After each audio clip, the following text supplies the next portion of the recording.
I started Silver Screen Studios a few years back. My parents died young, and I realized as I've gotten older, I didn't have the role models to help me navigate life's major milestones.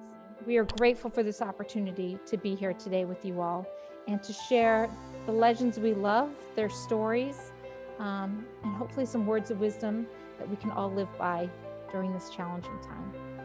Thank you so much. The toughest part of being 86 is friends die. And that is really sad. It is what it is, you know.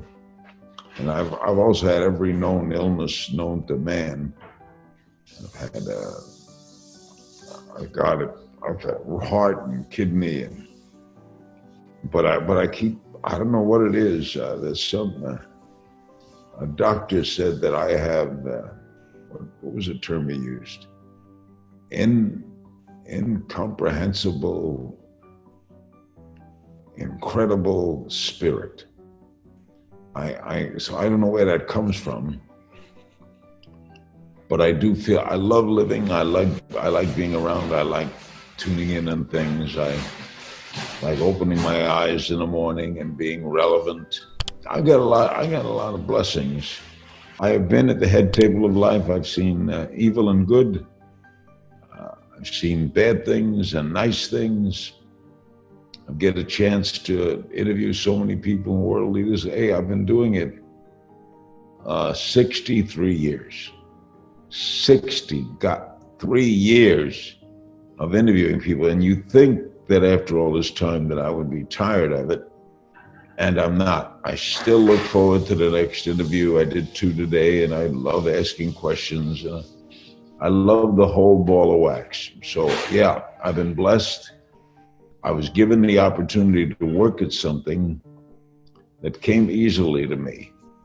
Interviewing came very easily. People used to tell me, boy, it's hard. It never was hard to me. The broader the subject, the more I liked it. I've interviewed physicists and Nobel Prize winners and heads of state. I'm still just as curious as always. That's the one thing that kept me going, is curiosity.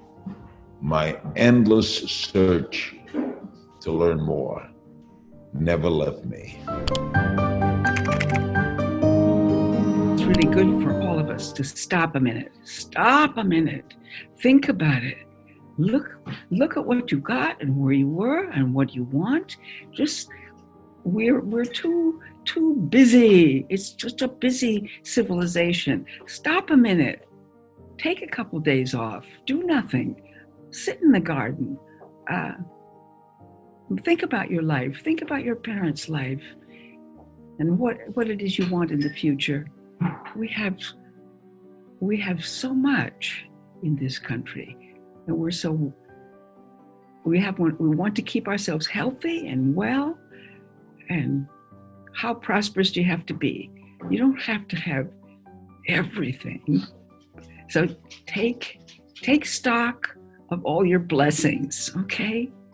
Take stock of that, all right?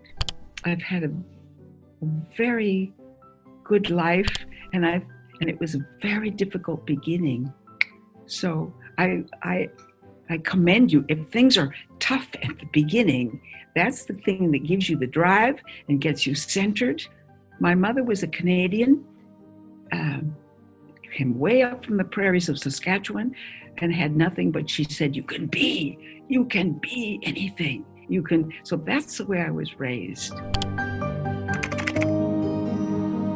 This is the point where I should remind you that I'm 30. So I've been 30 since 2004, and I'll be 30 again next year. I was 30 this year, I'll be 30 next year.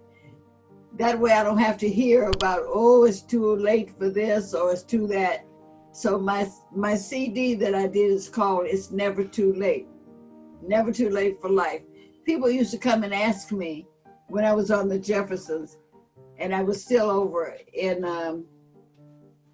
the theater. A lady came and she said, Miss Gibbs, I've always wanted to act. Do you think it's too late? And I said, are you still breathing? So she said, yeah. I said, then it can't be too late. I said, it's too late once you leave, cross over, but it's not too late now. I had an aneurysm, a brain aneurysm in 2006, at the end of 2006, that I struggled with in 2007.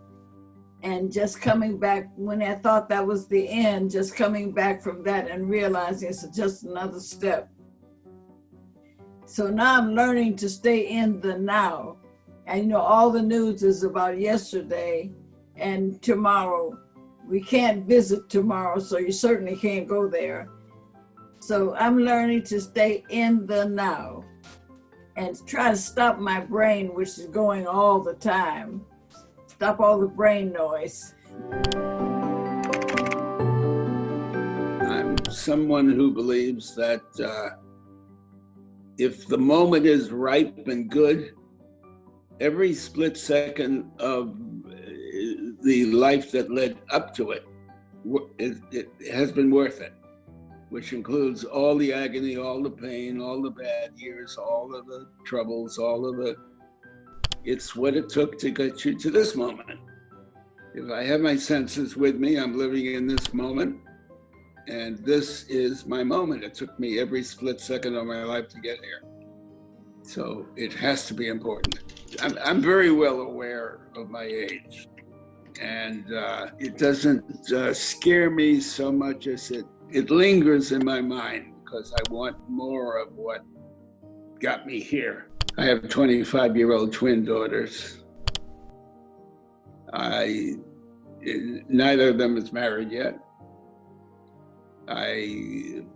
My bucket list would include being there for the birth of their children.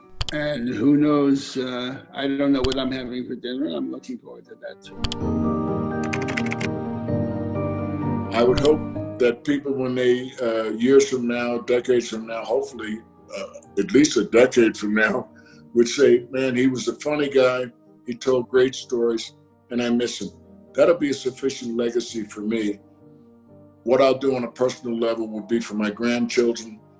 I have a grandson, Jazz is his name. He's a special child. He was born very, very prematurely. And subsequently, he and my granddaughter, rather my daughter-in-law and my son, have, they got a challenge ahead of him. But what it's done is his condition as a premature baby, and with the subsequent developmental problems that he'll have for the rest of his life, had made me realize how fortunate I am and how blessed I am to have a family that will be supportive of this young man for his entire life. We've already made an agreement on that, and that kind of a challenge keeps my family together. Both my other kids, as I said, my son got a master's in live action film. My daughter is an accomplished businesswoman with interests that range globally. And my granddaughter is teaching overseas. She's got her degree and she's going for a doctorate subsequently in education. Right now she teaches in the Orient. I think she's in Thailand, I think she's in Thailand. So I've been blessed in terms of my progeny being able to see what my aspirations were and to follow through on those because they were comparable to their own aspirations. You know, as a matter of fact, a friend of mine wrote a book called God Almighty, a novel. And in the book, man dies and goes to heaven and he meets God, and God says, "Who are you?" He said, "I'm man, I was made in your image." Man, he said, "I don't remember you. I remember making the flowers because they're pretty and little insects who can dance and jump around. I remember that. What do you do?" And man decides to, and this is very brilliant, he decides to do what he does. He does a soft shoe. If you want to ask man, because the pity of man is Fred Astaire and Gene Kelly doing a soft shoe. You can't not melt when you see something like that. He does a soft shoe, and God watches and he says, "Can you teach me that?" And at the very end, God looks up to the skies looking for God. So God looking for God.